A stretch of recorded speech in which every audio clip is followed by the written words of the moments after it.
A Noticias 24. Hace 3 años se firmó el Acuerdo por la Paz y la nueva Constitución, pero aún no se cuenta con una nueva Carta Fundamental. Tras una nueva reunión de negociaciones, el oficialismo se abre, de hecho, un órgano mixto conformado por expertos y convencionales electos democráticamente. Vamos a profundizar en este tema, en estos desafíos pendientes, junto al presidente del Senado, Álvaro Elizalde. Senador, ¿cómo está? Muchas gracias por acompañarnos. Muy buenas tardes. Buenas tardes, Nicolás. ¿Cómo está usted? Bien, pues, a ver, 15 de noviembre. Quería conversar un poquito también con usted con lo que fue ese 2019, 15 de noviembre, conversaciones, pasillo, había que ceder, a algunos que les gustó más que otros, digamos, pero de todas maneras una situación que hay que recordar, hacer memoria y finalmente la vía institucional, el cauce institucional para una crisis también institucional, que muchos dicen se mantiene, eso sí, con un contexto distinto, por supuesto. ¿Cómo lo ve usted? Bueno, sin lugar a dudas que hay un desafío pendiente, pero a mí me ha tocado, desde que asumí la presidencia del Senado en marzo, compartir con representantes de distintos países del mundo y todos valoran que Chile ha tenido la capacidad de enfrentar una crisis de proporciones como fue el estallido de octubre del año 2019 a través de un camino democrático e institucional. Y yo creo que eso es lo que hay que rescatar. Los problemas de la democracia se resuelven con más democracia. Y por tanto, lo que yo más valoro del acuerdo del 15 de noviembre fue que se estableció un mecanismo en que la ciudadanía ha sido la protagonista precisamente del proceso constituyente. Independientemente del resultado del plebiscito de salida, por distintas razones, particularmente por lo que aconteció dentro de la convención, que no fue del todo valorado por la ciudadanía. Pero lo cierto es que este acuerdo permitió, en primer lugar, mejorar el clima y, en segundo lugar, establecer un claro compromiso para avanzar hacia una nueva constitución así en democracia. Tanto así que en el plebiscito de entrada, la propuesta de una nueva constitución tuvo un enorme apoyo y creo que lo que corresponde tras el plebiscito de salida en que se rechazó la propuesta de la convención es continuar con este proceso y eso forma parte del diálogo democrático que estamos desarrollando en el Congreso Nacional con las distintas fuerzas con representación parlamentaria, precisamente para establecer un camino que nos permita finalmente arribar a una constitución que sea un factor de unidad, en que se exprese el conjunto de la sociedad chilena y lo más importante, que establezca las reglas del juego claras para resolver las legítimas diferencias que existen en toda democracia. Voy a ir, por supuesto, a lo que se está discutiendo ahora justamente en el Congreso, en la Cámara de Diputadas y Diputados y el Senado en este caso, pero siguiendo con este análisis de lo que fue hace 3 años y también el hoy. ¿Qué le parece a usted, senador Elizalde, que algunos sectores de alguna manera vean de que, o se diga así, lo voy a poner como la frase que uno puede ir escuchando, el acuerdo del 15 de noviembre de 2019 fue un mal acuerdo porque finalmente la propuesta constitucional, un proceso constitucional se rechazó por una amplia mayoría en una elección y el proceso sigue?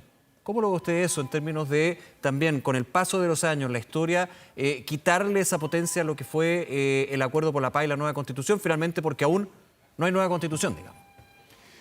Bueno, pero no le asignemos al acuerdo del 15 de noviembre un efecto más allá del propio acuerdo. El acuerdo estableció un camino. Lo que aconteció después tuvo, digamos, como origen el rol que cumplieron otros actores, precisamente la forma en que se implementó el acuerdo. Y no olvidemos que dentro del acuerdo de noviembre no estaba en particular una norma que genera una atomización dentro de la convención, que fue precisamente la norma que estableció las llamadas listas de independientes. Sí, claro. Y que eso es muy difícil construir acuerdos mayoritarios que es justamente lo que se está conversando ahora. Sí, que garantizaran que la propuesta fuera un todo coherente. Ya. Entonces, en ese sentido, creo que no hay que responsabilizar al acuerdo del 15 de noviembre, porque el objetivo del acuerdo era básicamente dar una salida democrática e institucional a una crisis profunda para avanzar hacia un nuevo pacto constitucional con un rol protagónico de la ciudadanía. Todo lo que aconteció después, bueno, responde a otro tipo de factores y, bueno, en su momento tendrán que hacerse un análisis respecto a las cuotas de responsabilidades que le corresponde a cada sector. Pero lo cierto es que el acuerdo del 15 de noviembre ya al día siguiente generó un clima distinto dentro del país cuando vivíamos una situación muy compleja, producto de una indignación generalizada de la sociedad chilena que se estaba expresando en las calles.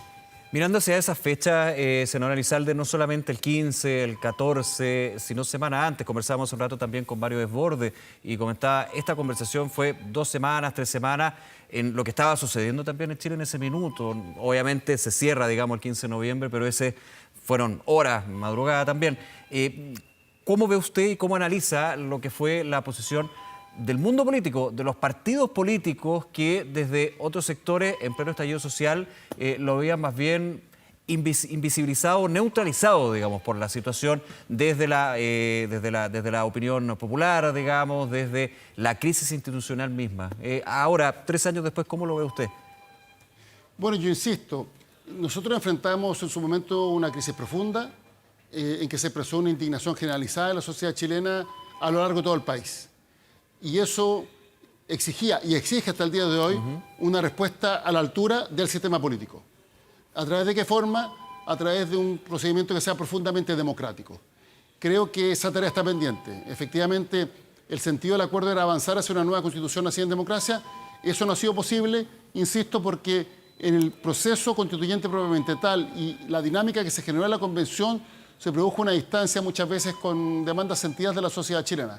Pero precisamente por eso hoy día requerimos avanzar o continuar con ese camino a través de un rol protagónico de la ciudadanía que nos permita resolver el desafío constitucional. Sí. Y adicionalmente creo que hay una serie de demandas sociales que tienen que ser satisfechas, que es en relación con las profundas desigualdades y también las discriminaciones de que son víctimas cotidianamente las chilenas y chilenos.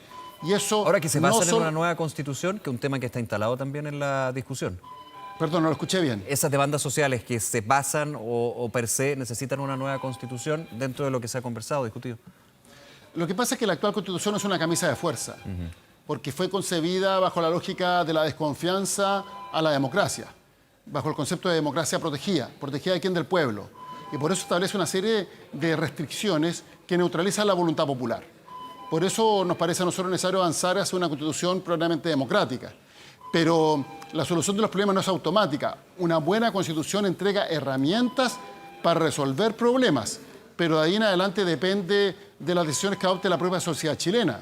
Y por tanto, el desafío efectivamente de enfrentar estos problemas estructurales que generan serios problemas de convivencia, principalmente por las enormes desigualdades y los abusos, bueno, la forma de resolverlo, sin duda que es más fácil a través de una constitución moderna y plenamente democrática, pero la solución siempre va a depender de la voluntad del pueblo de Chile, la sabiduría con la que actuemos, la forma en la cual el sistema político dé respuesta a las demandas de la ciudadanía, una serie de otros factores. Entonces, una constitución es una buena herramienta, pero para alcanzar un objetivo como el que la gran mayoría de los chilenos y chilenos deseamos, de construir una sociedad con mejores formas de convivencia, con un buen trato, con menos desigualdades, bueno, eso depende de cómo esta herramienta de una nueva y buena constitución se utilice y por tanto depende del trabajo que realicemos para adelante.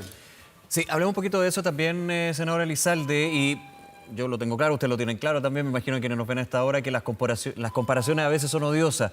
Y sí, cuando se hace una comparación con el proceso que se vive ahora en el Congreso, con lo que fue el acuerdo por la paz y la nueva constitución del 15 en términos de la velocidad, porque igual después del 15 hubo reformas constitucionales que se tuvieron que trabajar, por ejemplo la situación de los quórum en su minuto. Sí. Hay una gran diferencia en términos de la velocidad propiamente tal. ¿Cómo se analiza también desde usted que ha liderado este proceso y donde la ciudadanía, también los partidos políticos, pero la ciudadanía ve que esto podría ir aletargándose, yendo muy lento, perdiendo fuerza, esto después de lo que fue la definición de la ciudadanía luego del plebiscito de salida en este caso? Bueno, yo creo que son marcos distintos. El desafío es el mismo. Creo que efectivamente se debe dar respuesta a la demanda de tener un pacto constitucional que sea un factor de unidad y en el que todas las chilenas y chilenos nos sintamos parte, que seamos partícipes. Ese desafío es el mismo. Pero obviamente el contexto es distinto. En el 2019 estábamos en medio de un estallido social donde había una enorme premura por dar una respuesta ante una demanda ciudadana bastante transversal. Ahora ha habido más tiempo, pero no podemos seguir postergando indefinidamente el diálogo para generar un buen acuerdo que nos permita tener esto no se puede un nuevo eternizar, proceso constituyente. Y creo que efectivamente esto no puede seguir postergándose, no puede eternizarse. Al contrario, ya estamos contra el tiempo y por tanto creo que en noviembre a más tardar los primeros días de diciembre, se requiere de un acuerdo que pueda ser implementado con una reforma constitucional aprobada este año, que nos permita continuar con el proceso constituyente, adoptando, yo diría, todos los resguardos necesarios para que este sea un proceso exitoso. Déjeme concretar eso. Más que concretar, yo sé lo que hace la respuesta, pero el plazo fatal, que se entiende el concepto, plazo fatal para el acuerdo, para seguir con el proceso, porque esto tiene que pasar, insisto, para que nos ven hasta ahora, reformas constitucionales y obviamente ver lo que son mecanismos y todo. El plazo fatal este año, ¿no? Estamos a 15 de noviembre. Sin lugar a duda. ¿Eso está claro dentro de todas las fuerzas políticas? Porque esta reforma tiene que ser aprobada por ambas cámaras del Congreso Nacional. Es decir, generado el acuerdo, se tiene que tramitar la reforma.